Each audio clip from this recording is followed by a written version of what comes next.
Waitress pushed into pool. Everyone laughed. Then a billionaire steps in. Left everyone stunned. What if one moment of cruelty could change everything?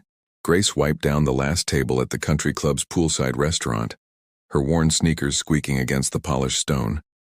At 34, she'd been serving the wealthy members of Riverside Country Club for 3 years, invisible to most except when they needed their drinks refilled.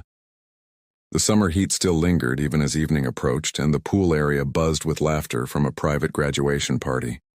Grace had learned to smile through anything. The condescending looks, the barely there tips, the way some guests spoke about her like she wasn't standing right there. But tonight felt different somehow, heavier, like the thick air before a storm. She tucked a strand of auburn hair behind her ear and balanced the tray of empty glasses, just wanting to finish her shift and get home to her 8-year-old daughter. She had no idea that in just a few minutes her entire world would shift in ways she never could have imagined. "Where are you watching from tonight?" Grace had always been the kind of person who tried to see the good in everyone, even when they made it difficult. Tonight's party was for Charlotte Peaton, a local judge's daughter who just graduated from law school. The poolside terrace sparkled with string lights, and expensive champagne flowed freely among the 20-something crowd. "Excuse me, waitress," called Charlotte from her spot by the pool's edge. Grace approached with a practiced smile, noting how the young woman's designer dress probably cost more than Grace made in 2 months. "We need more champagne, and make sure it's the good stuff this time." The dismissive tone stung, but Grace simply nodded. As she headed toward the bar, Grace overheard Charlotte talking to her friends. "Did you see her shoes? I can't believe they let the help dress like that. Daddy should really talk to management about standards." The group erupted in laughter, and Grace felt her cheeks burn. At the bar, Grace took a deep breath and reminded herself why she was here. Every shift brought her closer to saving enough for her daughter Lily's school supplies, and maybe even a small birthday party next month. The bartender, Frank, noticed her expression. "Rough crowd tonight?" he asked gently. Grace managed a weak smile. "Nothing I can't handle." She loaded the champagne onto her tray and walked back toward the pool. When she approached their table, Charlotte was in the middle of a story about how her father had cleaned house at the courthouse. "Sometimes you just have to remind people where they belong," Charlotte said. Grace set down the champagne bottles carefully, but as she turned to leave, Charlotte's voice stopped her cold. "Actually, waitress, there's something spilled near my chair. Be a dear and clean it up, won't you?" Grace looked down and saw nothing but clean stone, but she knelt anyway, pretending to wipe the area. The humiliation felt thick in her throat, but she needed this job. As Grace stood up, she noticed a man sitting alone at a corner table she hadn't seen before. He was perhaps 42, dressed simply in khakis and a button-down shirt, watching the scene with quiet intensity. Unlike the other guests, he didn't look away when their eyes met, instead offering a small, sympathetic smile. Charlotte's voice grew louder as she regaled her friends with another story. "So I told the barista, 'Do you know who my father is?' You should have seen how quickly she remade my latte." Charlotte stood up, swaying slightly from the champagne. Some people need to learn their place in this world. Grace tried to focus on her work, but when she passed by again, Charlotte suddenly grabbed her arm. "Wait, I have an idea for some fun. It's so hot tonight, and you look absolutely exhausted. What do you say we help you cool off?" Before Grace could respond, Charlotte's boyfriend Jake jumped up, grinning. "Oh, this is perfect." Grace backed away, but she was surrounded now by 5 of Charlotte's friends. "Please, I need to get back to work," Grace said quietly. Frank, the bartender, looked over with concern, but he was trapped behind the bar.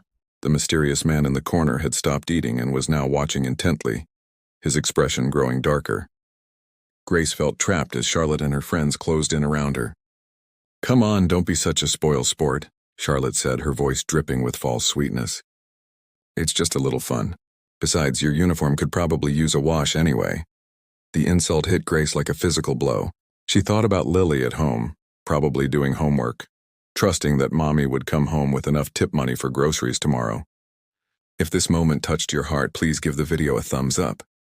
The tension reached a breaking point as Charlotte nodded to Jake, and Grace realized with horror what was about to happen. She was just steps away from the pool's edge with nowhere to run.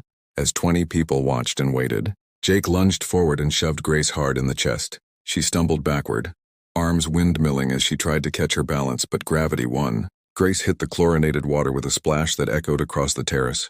The cold shock knocked the breath from her lungs as she sank beneath the surface. When she finally surfaced, gasping and sputtering, the sound that greeted her was worse than the cold water. Laughter, not just from Charlotte's group but from other guests who had gathered to watch. Grace treaded water in her soaked uniform, mascara running down her cheeks, feeling more humiliated than she'd ever felt in her life. "Oh my God, that was priceless," Charlotte squealed, pulling out her phone. "This is definitely going on social media." The crowd laughed even harder, and Grace felt something break inside her chest. She looked around desperately for a ladder, but they were on the far side of the pool. "Hey, while you're in there, maybe you can clean the pool too," someone called out, triggering another wave of cruel laughter. Grace's hands finally found the pool's edge, but her wet fingers slipped on the smooth stone as she tried to pull herself up. That's when she heard a voice cut through the laughter like a knife. "That's enough." The tone was quiet, but carried an authority that made every person fall silent. Grace looked up to see the man from the corner table walking purposefully toward the pool, his face set in controlled fury. He knelt down and extended his hand. "Let me help you." Something in his voice made Grace trust him instantly. She grasped his hand and he pulled her up with surprising strength, steadying her as she stood dripping on the stone. Without a word, he shrugged off his shirt and wrapped it around her shoulders. "Are you hurt?" he asked softly, his eyes full of genuine concern. Grace shook her head, though she was trembling from cold and shock. Charlotte started to protest. "Hey, we were just having some fun." But the man's gaze turned to her with such intensity that she actually took a step backward. "Have you ever faced something like this? Let us know in the comments." Grace wrapped the shirt tighter around herself, grateful for this unexpected kindness. But she could see in his eyes that this was far from over, and Charlotte seemed to sense it too, her cocky smile finally starting to fade. The man stepped forward, his voice carrying across the silent terrace.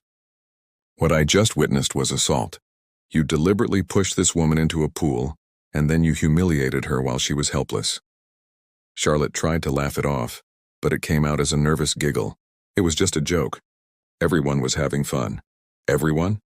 The man looked around at the crowd, many of whom were now staring at their phones or finding their drinks very interesting. This woman was working, trying to earn money to support her family. And you thought it would be amusing to assault her for entertainment. Charlotte's father, Judge Peaton, appeared from the restaurant. What seems to be the trouble here? Charlotte immediately brightened, thinking her father would handle this stranger. "Daddy, this man is making a big deal out of nothing. We were just playing around with the waitress." The mysterious man reached into his pocket and pulled out a business card, handing it to Judge Peaton. As the judge read it, his face went completely white. He looked up at the man, then back at the card, then at his daughter with growing horror. "Charlotte, do you have any idea who this is?" Charlotte shrugged, still defiant. "Some random guy who needs to mind his own business." But Judge Peaton was already moving toward Grace, his hands shaking. "Miss, I am so terribly sorry for what happened here tonight." The mysterious man spoke again, his voice still eerily calm. "My name is Daniel Sterling. I own Sterling Industries, and as of last month I also own this country club." The collective gasp from the crowd was audible. Even Grace recognized that name. Sterling Industries was one of the largest companies in the state. Charlotte's face went from confident to confused to terrified in seconds. That's impossible," she stammered. "You're dressed like—" Daniel's smile was cold as winter. "Like someone who judges people by their character instead of their bank account." He turned to Grace, his expression softening immediately. "Ma'am, I'd like to offer you my sincere apology for what you've experienced here tonight. This behavior is not what this establishment represents, and there will be immediate consequences." Then he addressed the crowd. "Anyone who participated in or encouraged what happened here tonight is banned from this property permanently. If you've been enjoying this story, subscribe to our channel for more heartwarming tales." The stunned silence was broken only by security guards' footsteps as they approached. Grace stood there in Daniel's shirt, watching as the people who had laughed at her humiliation just minutes before now scrambled to distance themselves from Charlotte. Daniel turned back to Grace with a gentleness that stood in stark contrast to the authority he'd just displayed. "Let's get you somewhere warm and dry," he said, guiding her toward the main building. "I'm truly sorry you had to experience that. No one should ever be treated that way, especially not while working hard to make an honest living." In the manager's office, Grace changed into dry clothes. When she emerged, she found Daniel waiting with hot tea and a concerned expression. "Are you feeling better?" Grace nodded, though she was still processing everything.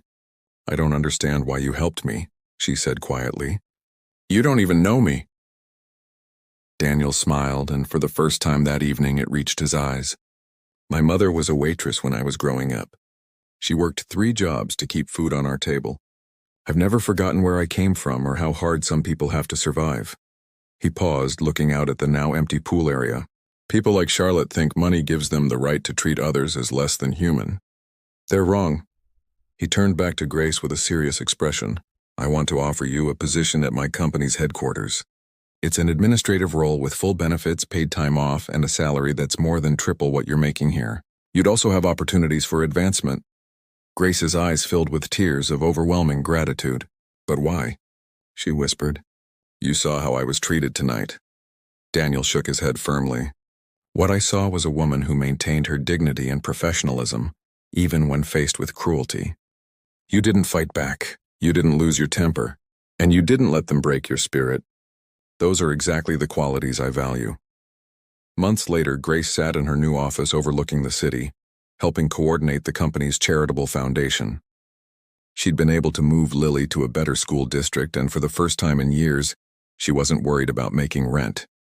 Sometimes she thought about that night at the pool, not with bitterness but with gratitude. Daniel had become not just her employer, but a friend and mentor who reminded her that kindness was a choice, and that true strength came from lifting others up rather than tearing them down. Charlotte had been arrested for assault while Judge Peaton had quietly stepped down from the bench. But perhaps the most beautiful part was what Grace had learned about herself, that she was worthy of respect, kindness, and opportunity. Not because someone powerful decided to help her, but because she had always possessed those qualities within herself. If you enjoyed this story, please remember to like, leave a comment with your thoughts, and subscribe for more heartwarming tales. Sometimes the most extraordinary changes come from the simplest acts of human decency.